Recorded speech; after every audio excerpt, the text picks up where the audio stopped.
ఎవరో ఒత్తిడి ఉంది దీని వెనుక? ఏం కుట్ర దాగుంది ఇది? 2 ఏళ్ళ నుంచి నేను మౌనం పాటించి చూసుకుంటూ వస్తున్నాం. తప్పని పరిస్థితి నేను బయలుదేరినప్పుడు తప్పదు.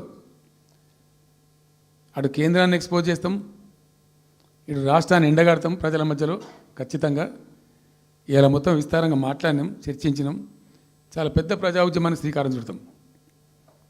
కంపల్సరీ పాలమూరు, రంగారెడ్డి, నల్లగొండ జిల్లాలలో గ్రామాన దానికి పోస్టర్ డిజైన్ అవుతుంది, కరపత్రం డిజైన్ అవుతుంది.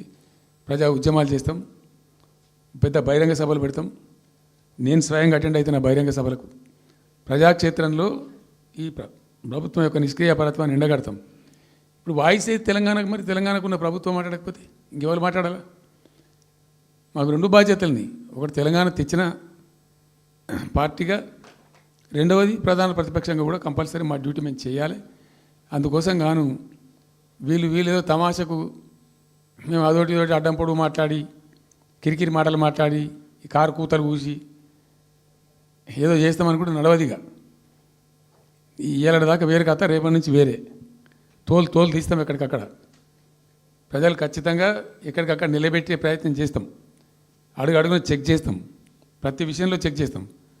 Sufficient time we have given. మేము తొందరపడి మేము ఎందుకు కన్నెర్రయ్యి మా ప్రభుత్వం పోయింది వీళ్ళు వచ్చింది అనేటువంటి ఒక పిచ్చి అయ్యి అట్లా మేము చేయలే, అటువంటి వాడికి పోలే. ఇష్యూల మీద పోరాడుతున్నాం, ఒకే ఫీజు రియంబర్స్ మీద పోరాడుతున్నాం, ఇంకోటి పోరాడుతున్నాం.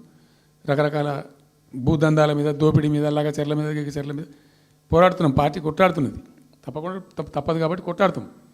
ఇప్పుడు మొత్తం మొదటికే ముప్పు వచ్చే పరిస్థితి ఉంది. అటు గోదావరి మీద అరాకిరి చేసి చంద్రబాబు నాయుడు, ఏపీ ప్రభుత్వం నల్లమల సాగరు, ఈ సాగరు, ఆ సాగరు, అటు గోదావరి దోపిడీ జరుగుతూ ఉంటే దాని మీద సప్పులు లేదు. ఇటు కృష్ణలో ఇంత ఘోరంగా పాలమూరు ఎత్తిపోతల మీద దీని మీద సప్పులు లేదు.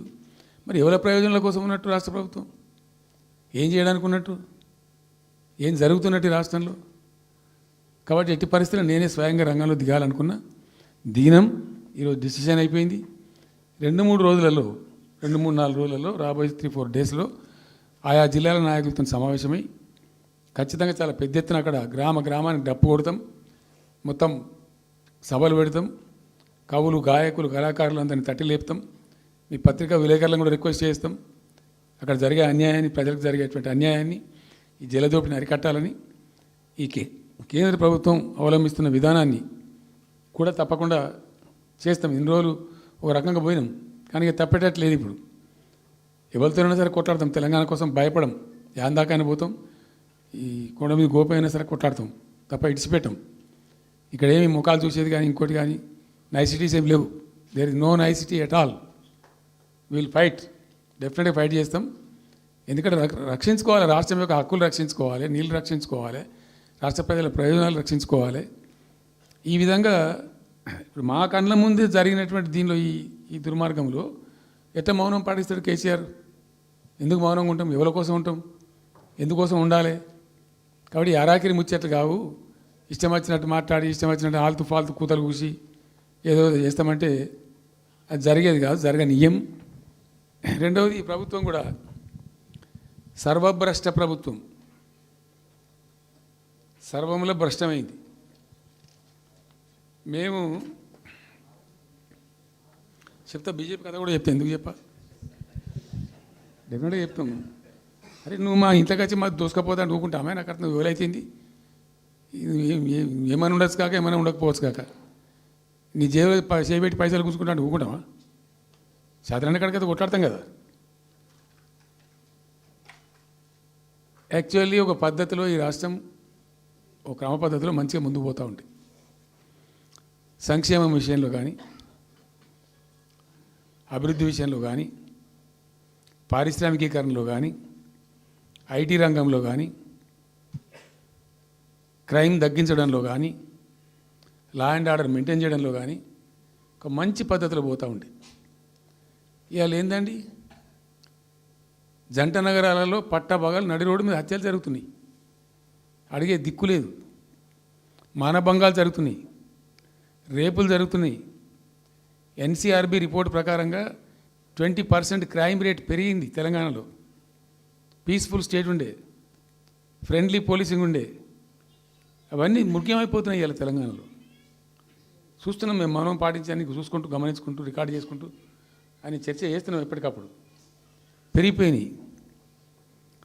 వాగ్దానాలు ఏంటంటే వీళ్ళు చేసినాయి. మంచిగా ఉన్న ప్రజలను, మాకు ఓటేసే ఉద్దేశంలో ఉన్న ప్రజలను పచ్చి అబద్ధాలు టెంప్ట్ చేసి మోసం చేసి ఈ రాష్ట్ర ప్రజానీకాన్ని మోసం చేసి దొంగ మాటలు చెప్పి మాయ మాటలు చెప్పి అర్రాస్ పాటలు వాడినట్టు వాడినండి.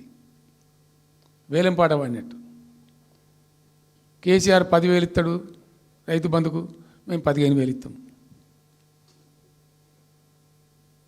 మహిళలకు 2,500 ఇస్తాం. కేసీఆర్ కళ్యాణ లక్ష్మి ₹1,00,000 ఇస్తాడు, మేము తులం బంగారం కల్పిస్తాం. మీరు పెళ్లిళ్ళు చేసుకోకుండా ఆపుండ్రి. ఇదే ప్రభుత్వం మీరు చెప్పినటువంటి మాటలు పెళ్లిళ్ళు చేసుకుంటూ ఆగిపోండి. మీరు నవంబర్లో వేసుకునే బదులు డిసెంబర్లో వేసుకుంటే తులం బంగారం కూడా వస్తుంది. ఉపన్యాసాలలో చెప్పినండి, మా దగ్గర ఉన్నాయి ఆ క్యాసెట్లని. ఇంకేం చెప్పిండ్రు? పెన్షన్ తీసుకునే ముసలి ఎవరైతున్నారో నవంబర్లో తీసుకోకుండా డిసెంబర్లో 4,000 వస్తుంది.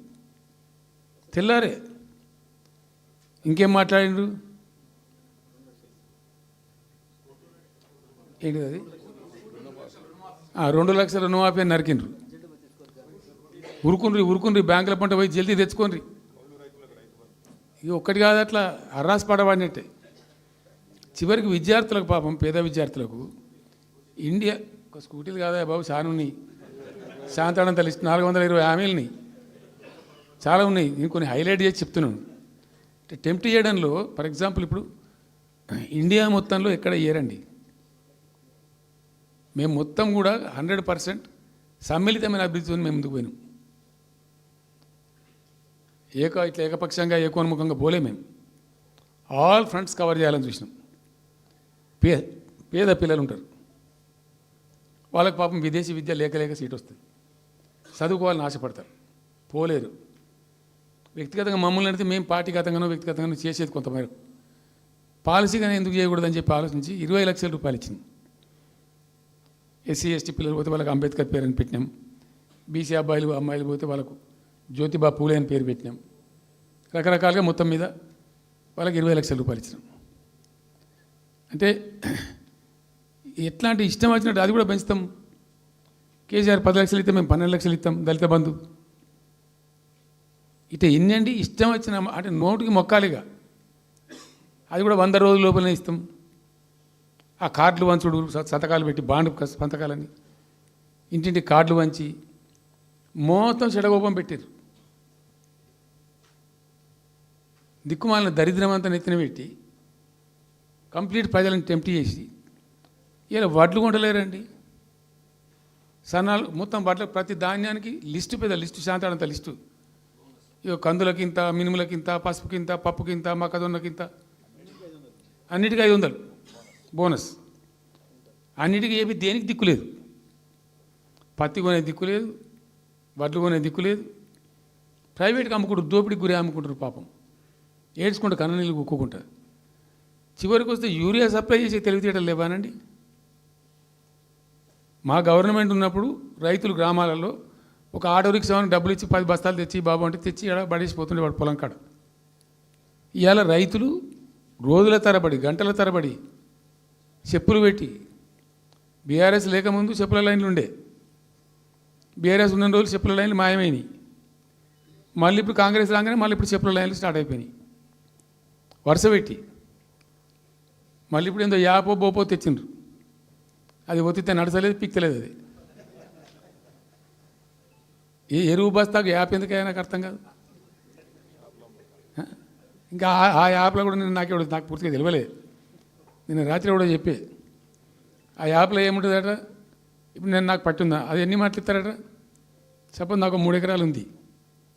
3 ఎకరాలు ఉంటే ఎకరానికి 2 బస్తాలు చొప్పున 3 సార్లు ఇస్తారట. అది అంటే 3 సార్లు పోవాలి. ఇక యాడికి పోవాలో నాకే తెలియదు. మొట్టమొదల యాపే దొరకదు కాలబెట్టి. అది ఏదైనా చదువుకుని పూరాన్ని పెట్టుకొని విని పట్టుకొని తిప్పలు పడదామంటే కూడా ఆ యాప్ ఒత్తితే ఏం కనబడుతుందట. యాప్ ఒత్తితే ఏం కనబడుతుందట.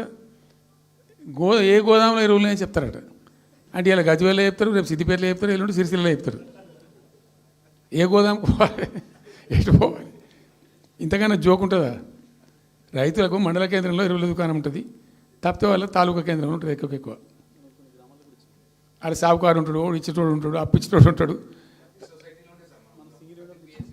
మనం బాగా విస్తరించినామా. నేను ఏమంటున్నానంటే 7,100 కొనుగోలు కేంద్రాలు పెట్టినాం కదా, వాళ్ళ ఊర్లో పోయి కొన్నాం కదా, ధాన్యం నెత్తిన పెట్టుకొని వాళ్ళ అంగడికి వచ్చి ఈ మార్కెట్ పనులు తిరుగుడే బంద్ చేసినాం కదా. అసలు రైతు సెంట్రిక్గానే మన పరిపాలన ఉండే కదా కంప్లీట్గా.